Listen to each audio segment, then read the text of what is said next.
ఓం నమో వెంకటేశాయ. తిరుపతి సాయి భక్తి ఛానల్కి స్వాగతం. నా పేరు సాయి కృష్ణ. ఇవాళ మరొక మంచి విషయంతో మీ ముందుకు వచ్చేసాను. ఈ జనరేషన్ ఏమో కానీ ముందు తరం వాళ్ళు ఎక్కువగా ఒక మాట వాడుతూ ఉంటారు, ఏది జరిగినా మన మంచికే, ఏది జరిగినా మన మంచికే అని. ఎందుకు అలా అంటున్నారు? అన్నీ మన మంచికే జరుగుతున్నాయా? లేదు ఒకవేళ మనకి కీడు శంకించినా దాన్ని మంచిగానే భావించాలా? ఓటమి విజయం కోసమేనా అనే దాని గురించి ఒక చిన్న చక్కటి కథ తెలుసుకుందాం, ఆచరిద్దాం. ఒక రాజ్యంలో ఒక రాజుగారు మంత్రి గారు ఉన్నారట. చక్కగా రాజ్యాన్ని పాలిస్తున్నాడు. ఒకరోజు వేటకి వెళ్ళాలనిపించింది.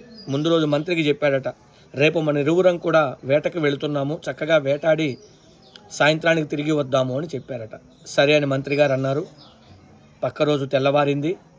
రాజుగారు మంత్రి గారు సిద్ధమయ్యారు. వెళ్లే ముందుగా రాజుగారికి పొలం తినాలనిపించి ఒక పండుని కత్తితో కొయ్యబోగా వేలు తెగిందట.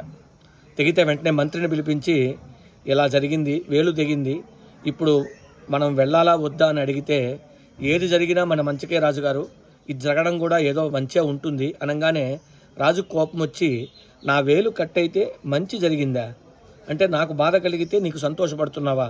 వెంటనే ఈ మంత్రిని చెరసాలలో బంధించండి అని చెప్పి బంధించి వేశాడు. బంధించి ఈ రాజుగారు వేటకు వెళ్ళారు. అడవిలో వేటాడుతూ ఉండగా ఆ అడవిలో ఉన్నటువంటి కొంతమంది నరమాంస భక్షకులు ఈ రాజుగారిని పట్టుకెళ్ళి వాళ్ళ దేవతకి బలివ్వడం కోసం సిద్ధం చేశారు. చక్కగా బలిపీఠం మీద కూర్చోబెట్టారు. వాళ్ళకు ఒక ఆచారం ఉంది. వాళ్ళ భగవంతుడికి నైవేద్యంగా సమర్పించాలంటే ఎటువంటి గాయము ఉండకూడదు. ఈ రాజుకి వేలు దిగినటువంటి గాయాన్ని చూసి ఈయన పనికిరాడు అనుకుని వదిలేశారు.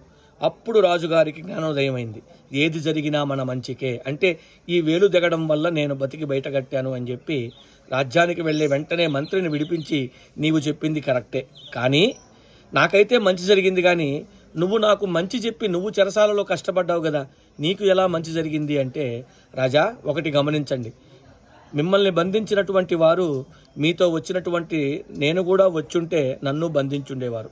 మీకు వేలు తెగింది కాబట్టి మిమ్మల్ని వదిలేసేవారు, నన్ను బలించేవారు, నన్ను బలి చేసేవారు. అందుకని మీరు చెరసాలలో నన్ను వేయడం ద్వారా మీరు ఒక్కలే వెళ్ళారు, మీకు గాయం వల్ల బయటకు వచ్చి బతికారు.